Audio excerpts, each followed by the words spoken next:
Hello friends, मी स्मिता आज माझ्या मस्त खाना या चॅनलवर घेऊन आलेली आहे आलू चीज पराठाची एक मस्त अशी भन्नाट रेसिपी। तर चला पाहूया आपण आलू चीज पराठा कसा बनवायचा आहे।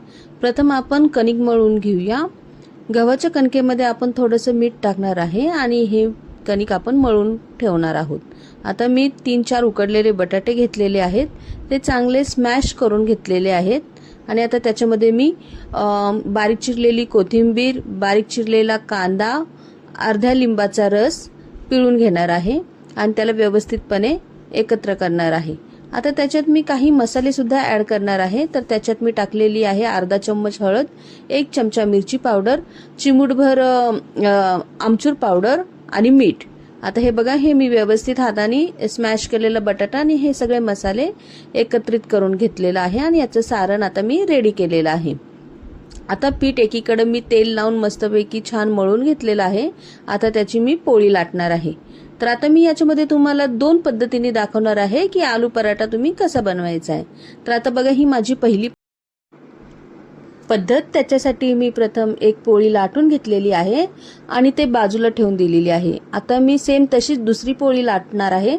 आता ही दुसरी पोळी लाटल्यावर त्याच्यावर मी बटाट्याचे सारण व्यवस्थितपणे स्प्रेड करणार आहे। हे बघा या प्रकारे, आणि त्याच्यावर मी आपल्याला लागल तसं भरपूर असं चीज टाकणार आहे।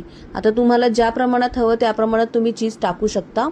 तर मी असे हे चीज पण टाकून घेतलेले आहे आणि त्याच्यावर जी आधी पोळी मी लाटली होती ती त्याच्यावर ठेवून ती त्याला व्यवस्थितपणे फोल्ड करून घेणार आहे आणि त्याच्यावर हळूवारपणे लाटणं फिरवून घेणार आहे, म्हणजे की ते व्यवस्थित मुरले जाईल। आता हे मी तव्यावर ही पोळी टाकलेली आहे। आता मी याला व्यवस्थितपणे छान भाजून घेणार आहे। हे बघा, तुम्ही याच्यावर तूप किंवा बटर टाकू शकता किंवा तेलानेही तुम्ही याला परतू शकता। आता ही मी छान खरपूस ही पराठा परतून घेणार आहे तुपामध्ये। तर आता हे बघा, तुम्ही पाहू शकता, मी बघा पराठा किती छान, त्याचा रंगही किती सोनेरी असा झालेला आहे। आता मी हा पराठा बाजूला ठेवणार आहे। बघा, दिसतंय तुम्हाला हे की किती छान सोनेरी मस्त कलर आलेला आहे याला।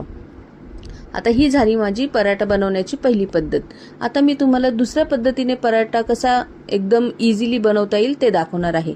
आता याच्यामध्ये बघा, मी पोळी प्रथम लाटून घेतलेली आहे, जशी आधी लाटली होती तशीच, आणि आता त्याच्यावर मी बटाट्याचं सारण व्यवस्थितपणे स्प्रेड करणार आहे। हे बघा असंच, आणि आता त्याच्यावर मी चीज टाकणार आहे। चीज तुम्ही तुमच्या आवडीप्रमाणे टाकून घ्या। आता मी याच्यावर आम्हाला जसं भरपूर चीज लागतं तसं टाकून घेतलेलं आहे आणि आता मी व्यवस्थित पोळीला फोल्ड मारणार आहे। हे बघा, हे असे जेव्हा आपण फोल्ड मारतो तेव्हा ते एकाच पोळीमध्ये आपलं पराठा होऊन जातो। आता मी हे व्यवस्थितपणे याला फोल्ड मारलेलं आहे आणि आता याच्यावर थोडंसं सुके पीठ लावून मी ह्याला हळूवारपणे लाटून घेणार आहे, म्हणजे आता सारण हे सगळ्या काठांपर्यंत पोहोचतं।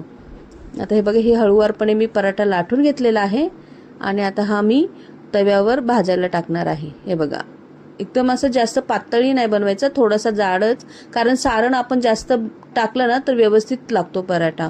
सारण कमी असेल तर त्या पराठ्याला अशी काही चव येत नाही, म्हणून मी भरपूर सारण टाकते आणि हळूवारपणे लाटून त्याला छानपैकी परतून घेत असते।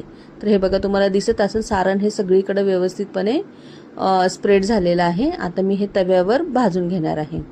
हे बघा या प्रकारे। आता मी याच्यावर थोडंसं तेल टाकलेलं आहे आणि आता तेलामध्ये मी त्याला छान मस्तपैकी गोल्डन रंगावर परतून घेणार आहे। आता हा माझा पराठा बघा परतून तयार होतोय। तर ह्याला पण बघा, तुम्ही बघू शकता किती मस्त असा रंग आलेला आहे। आता हे बघा, माझा दुसरा पण पराठा रेडी आहे। आता तुम्ही बघू शकता हा तोडताना याच्यामधलं चीज कसं एकदम असं मेल्ट झालेलं आहे आणि खायला पण खूप भन्नाट असा लागतो हा पराठा। तर तुम्ही पण नक्की ट्राय करा। माझ्या चॅनलला लाईक करा, शेअर करा, सबस्क्राईब करा आणि हो, कमेंट करायला विसरू नका। आणि ही रेसिपी नक्की तुम्ही ट्राय करून पहा, लहानांपासून मोठ्यांना ही रेसिपी खूपच आवडेल। तर नक्की ट्राय करा।